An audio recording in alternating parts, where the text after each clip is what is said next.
at James Cook Drive and Victory Street. All the other interventions will be at stage 2. And again, the raised tables you'll see there, proposing to go. We have, just moving from left to right, in terms of that image, we have a pedestrianised crossing just to the west of Karimako Road. We have shared use path pretty much all the way along the marine side, if you like, side of Welcome Bay Road, right through to close to the end of the project, Ranganui Road area. There's a roundabout at Waitaha Road, which is currently being implemented, if it's not already completed, under the low cost, low risk program. Just showing that on here for completeness. There were some safety interventions around schools in terms of crossings, which were identified, and then a safety intervention up at the pedestrianised crossing to the right of that image for children and parents accessing the walled-off school in that area. And a boardwalk between, the shared use path is proposed to be a boardwalk between James Cook Drive and Waitaha Road to avoid widening the footpath in that area, which would impact some Pahuta kawas in that area. So,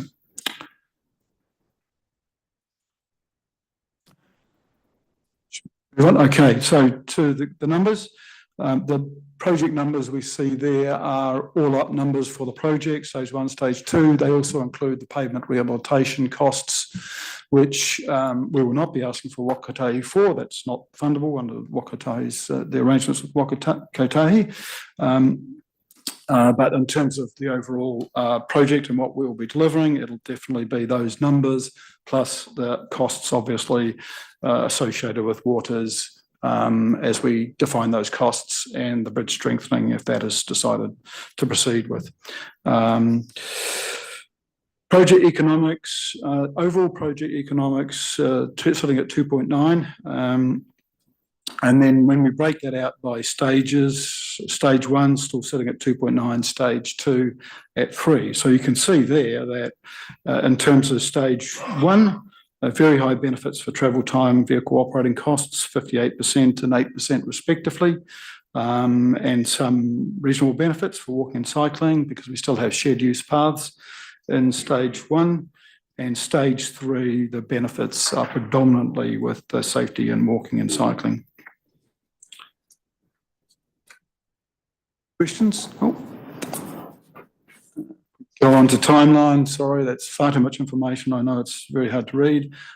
So essentially what we've talked about before, we're aiming for a start for the project in mid-2025.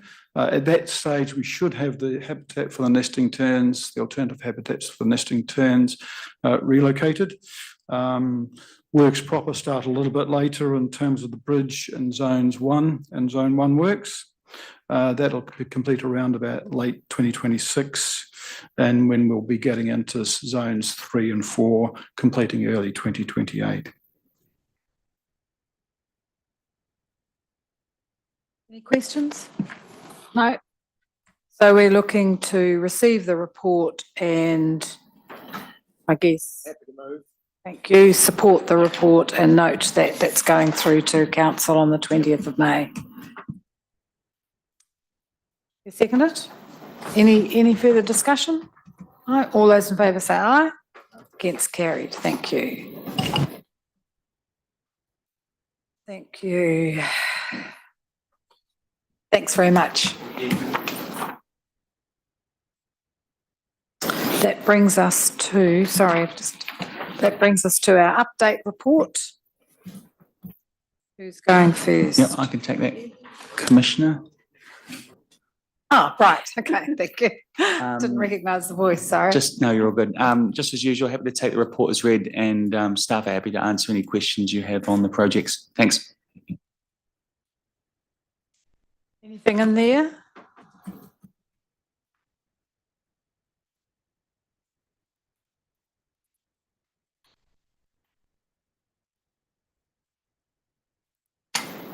Nothing? Okay. Bad plenty?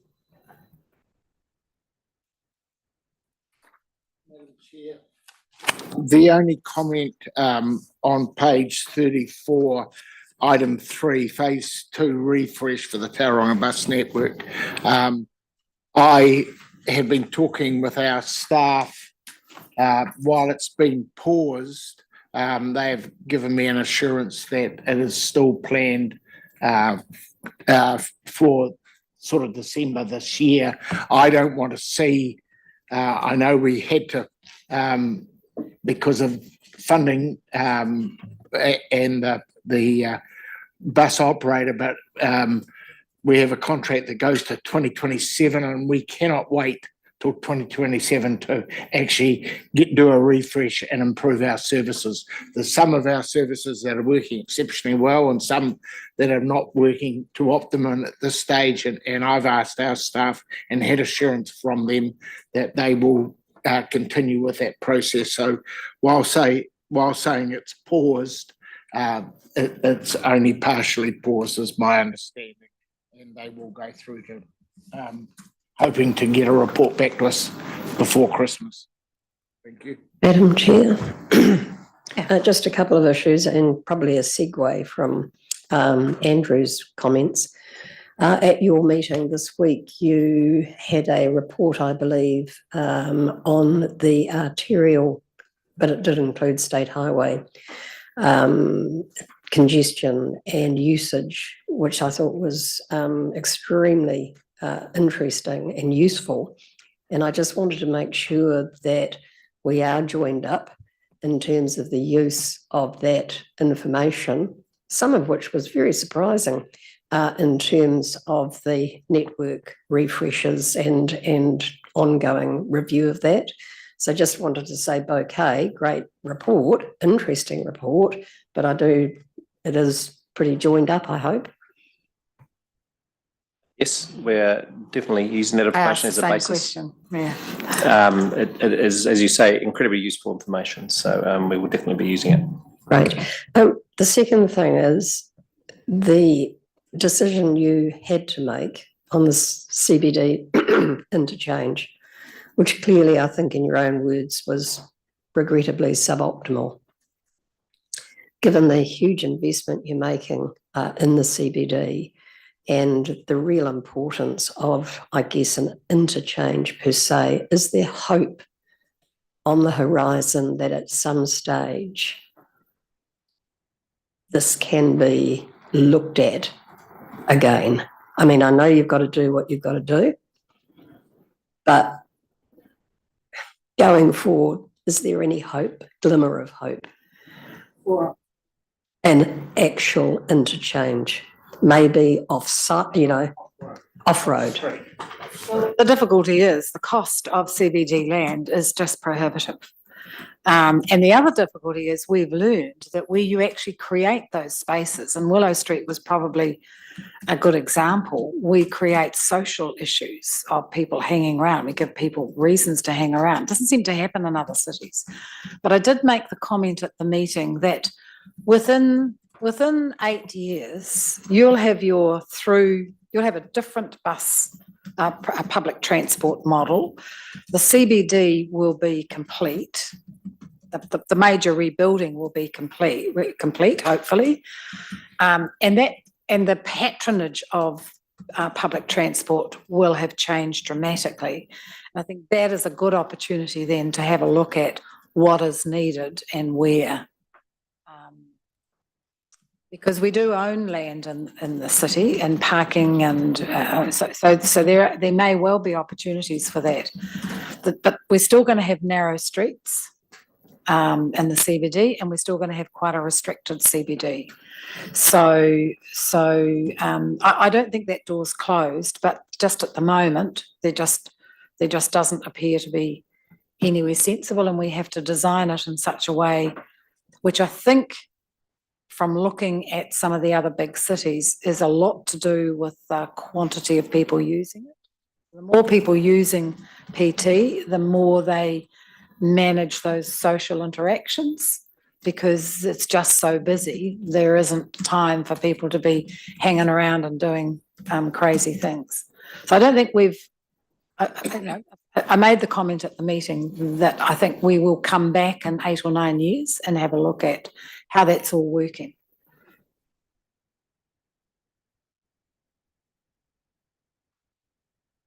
Well, there just won't, there just isn't the money in the long-term plan at the moment. So in the 10-year plan, the answer is no.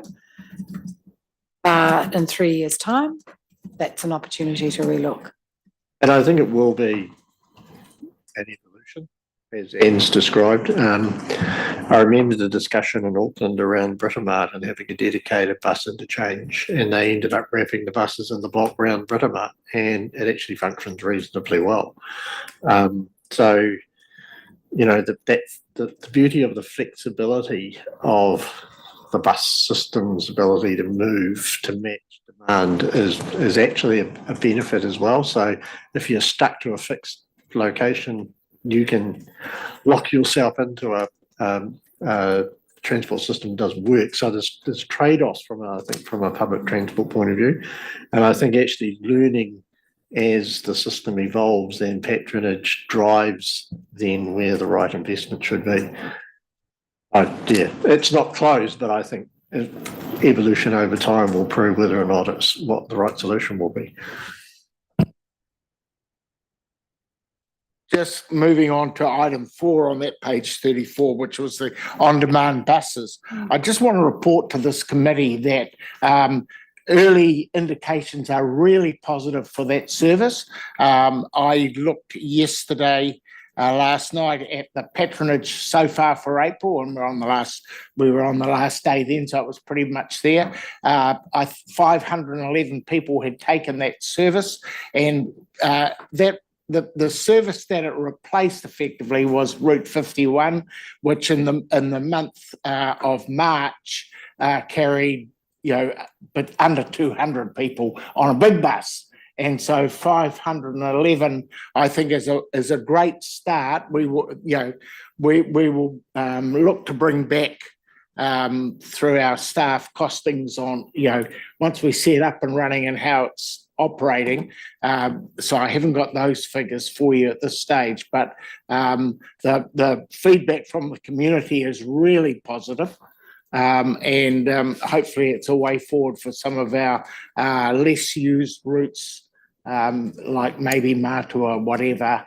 Who knows where we could go next, but it's too early to predict that. We've got an 18-month trial in place with this at the moment, but congratulations to our staff who have worked pretty hard to get that up and running in a reasonably short time. It is expensive, but it is working. So that's my update on that.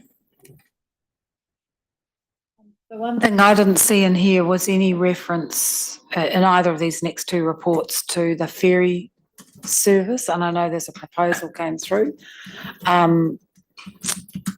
What's happening with that? Is there anything in the regional council? Commissioner, I can talk to that. So the action from the last meeting here was that Bay of Plenty Regional Council staff would go and have a high-level assessment look at those numbers and then come back and report to that. So I can give you a brief update if you would like on that. I think we would, because certainly they've been to talk with the commissioners, and I know there's a proposal that came through, a formal proposal that's come through. So we received the proposal on Friday, and we've just been working over. So 2 things. It's very similar to the proposal you've already seen, with some more beefed up figures and numbers and so on and so forth. And I think Matt will support here around, we wanted to get a second quote, I think is just the minimum, just to see whether the numbers that we were seeing were in kui. So just some reflections, and I think we'll bring this back as a proper paper with some options and considerations. But in terms of the assumptions around demand for passengers, we believe that they're not, they're optimistic. And I think as a project moving forward, the way that this type of proposal would move forward is to ignore that demand and treat that as a trial and see what happens, because it's very difficult to actually assess demand, particularly for this type of ferry with cycling and whatnot. So there's integration issues. There's also operational issues around either end. All of that needs to be worked through and whatnot. But I think that the base cost ended up being around $2 million worth of OPEX and around $2 million worth of CAPEX that the proposal was moving forward. And I think we had a sort of a separate quote just to see what, if you went to market, what would it look like? And Matt, would you like to? Yeah, I can run through it. So just a reminder, Harak Express came to us at the last meeting. Their numbers were, they indicated in 2024. Just remembering we're an open. Yep. Well, I'll just touch straight on the numbers anyway that I've worked through. At a high level, basically, it's going to cost $1 million to run an individual ferry service with 4 return trips from Omokoroa to Tauranga. So that's 8 individual trips a day.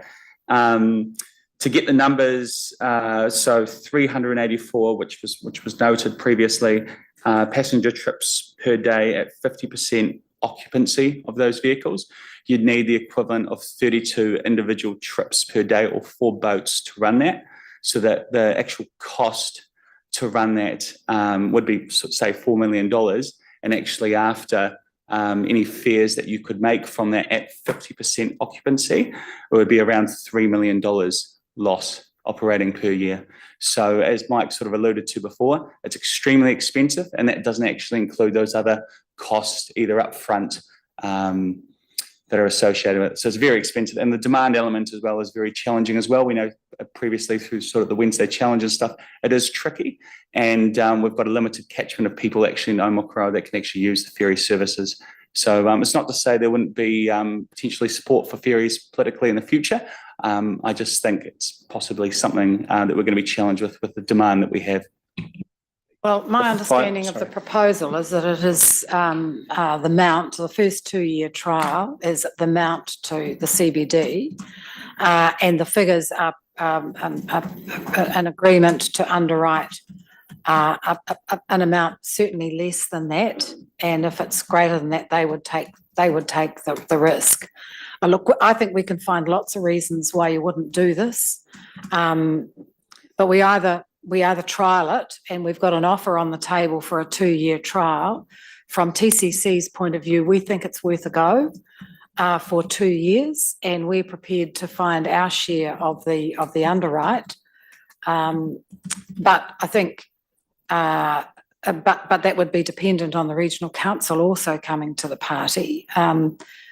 So I think the best thing is that Mike and Nick go away and take the proposal that's on the table, perhaps get some outside expertise. It depends on what's in your long-term plan, whether there is any money, but it's less than $1 million each, and come back to this next meeting that we're proposing, because if we're going to do this, we need to make a decision and get on with it. But all the discussions that we've had, whether it's priority 1, whether it's Tourism Bay of Plenty, have all said if we've got an opportunity for a sensible trial that isn't going to cost too much, we should do it. Because I tell you, when they start work on whatever happens in Hewlett's, Hull, Tortora, we're going to need as many options as possible to get people between the Mount and the city. And this could be a good option, but not if we're then starting it as a trial when that work starts. Well, that's where I am.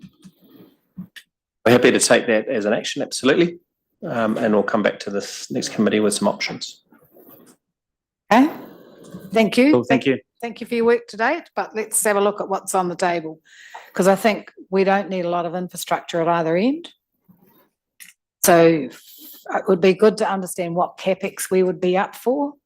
And because the deal that I understand is on the table is only OPEX for us. And the operator would take the risk of the CAPEX of the boats. Anyway, so you take that away and come back to the next meeting. Thank you. Anything else?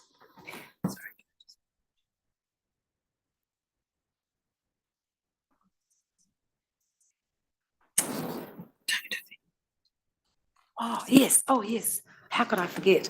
I'm sorry. The other issue to raise is the Haireni Street bus lane. So when TCC met with, at the Haireni Marae with our tangata whenua committee, it was requested that the bus lane be considered for tidal, what do you call it? Tidal flow, peak flow. So that no one's able to use it at all, but actually it's normally used for buses at the peak time in the morning. Is it possible to change that so that the rest of the day people could use it?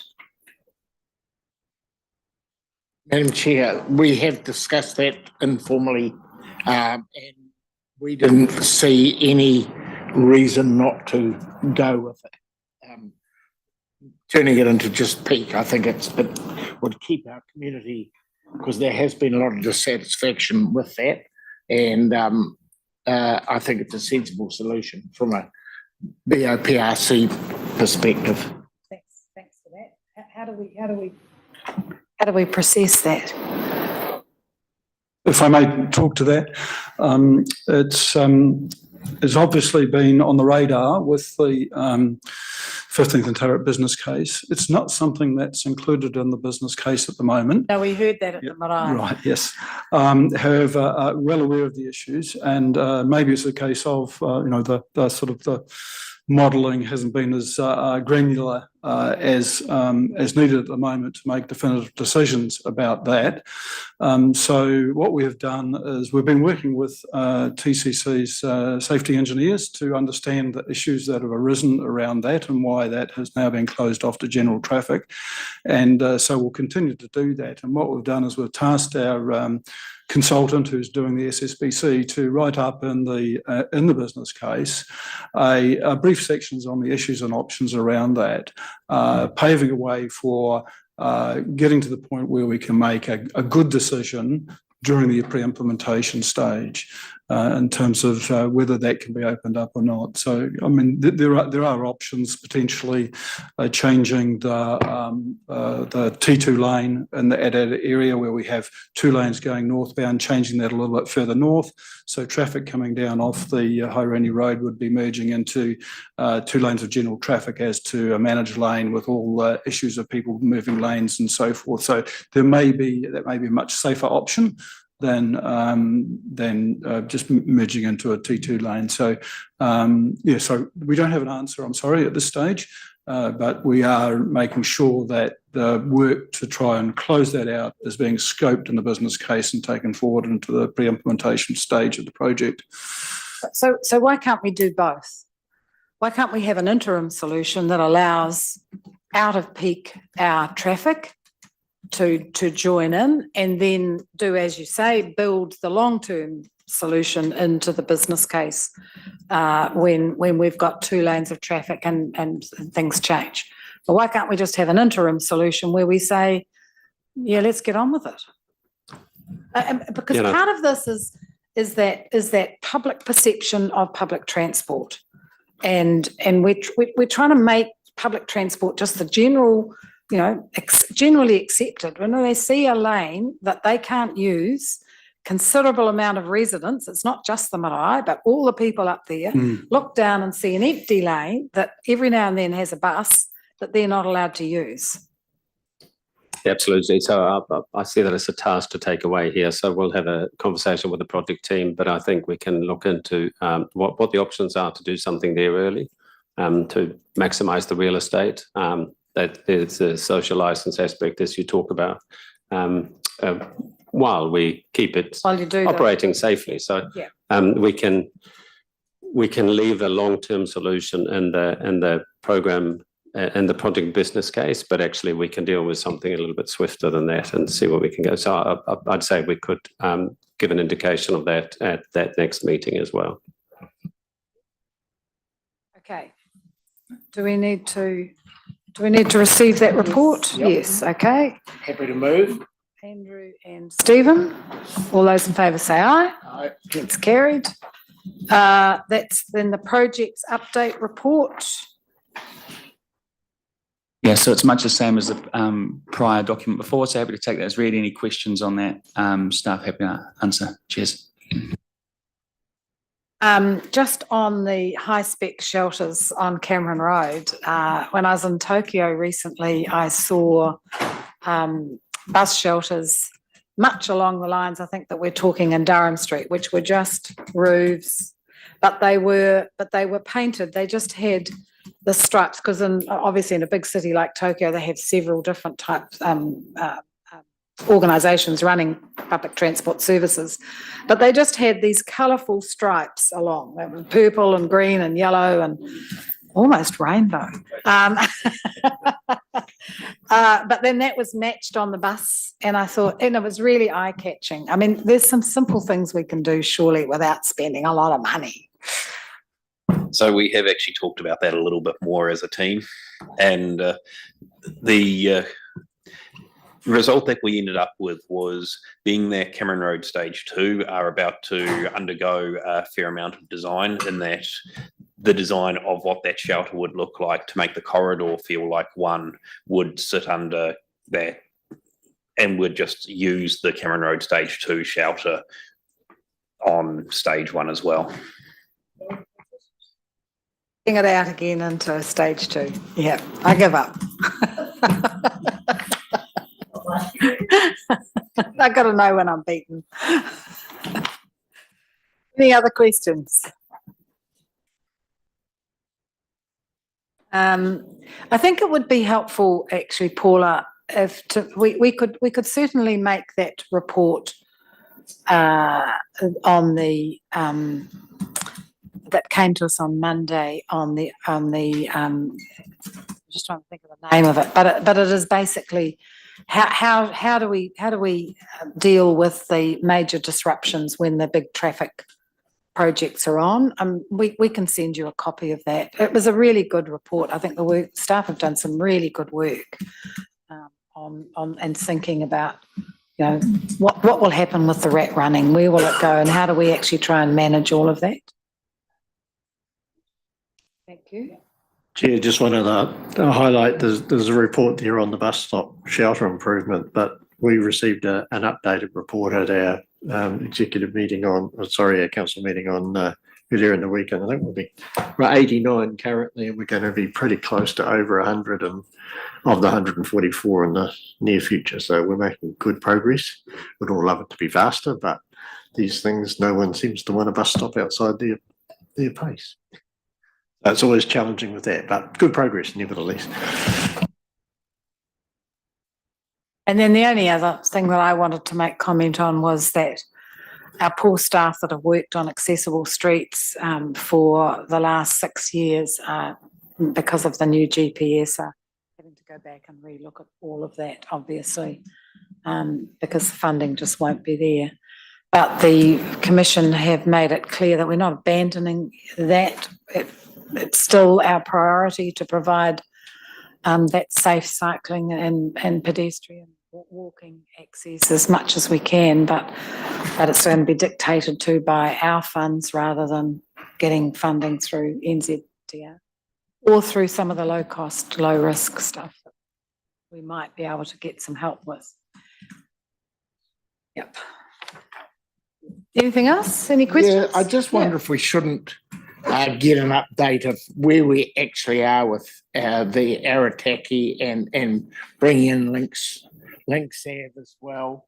Links Ave is underway, Yeah, we just, it's all part of the system, and it would be good to have a better understanding of that. I think this is an area where we have all failed in our communication strategy, but let's not concentrate on that side of it. We understand the problem there, but let's try and be positive going forward. How can we get an update?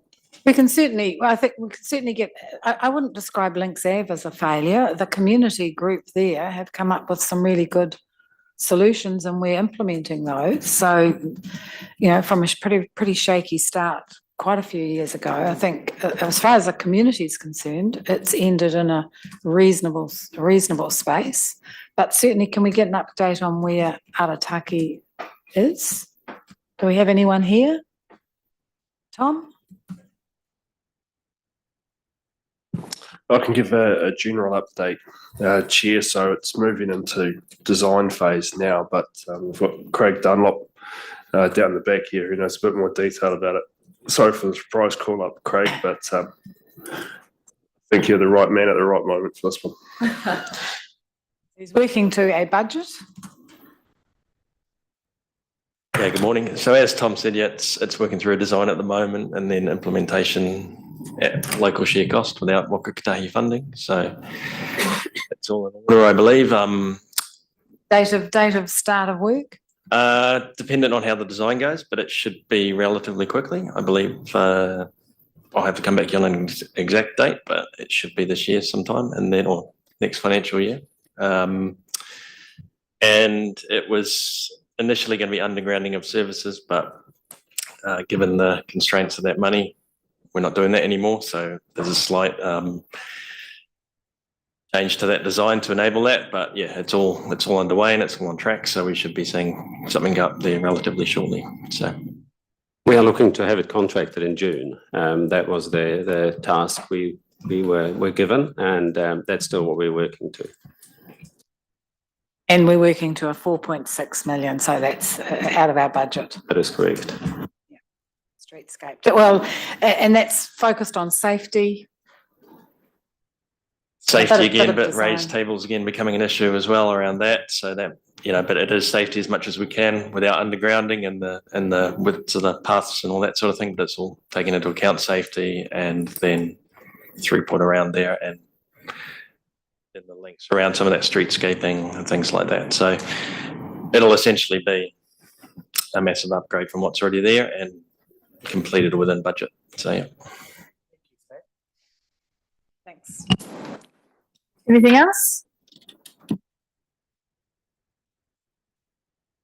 Right. All right. Someone like to move that we receive that report? Paula and Andrew, thank you. All those in favour say aye. Against carried. No, that we haven't got that late item. That's us.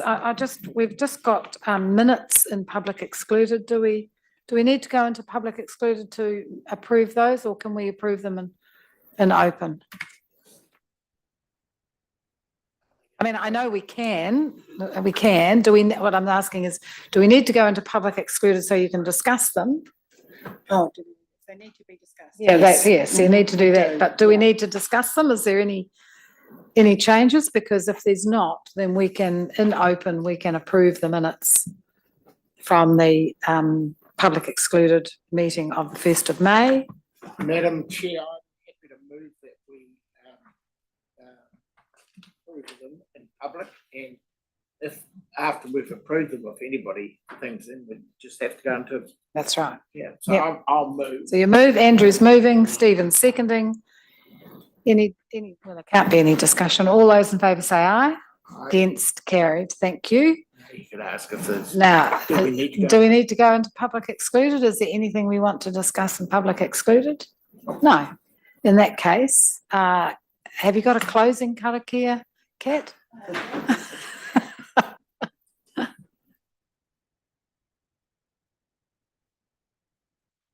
Unuhia, unuhia, unuhia ki te uru tapu nui, kia wātia, kia mama, te nākau, te tinana, te wairua I te ara takata.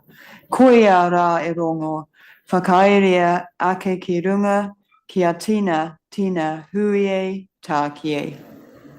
Thank you very much. And I declare the meeting closed.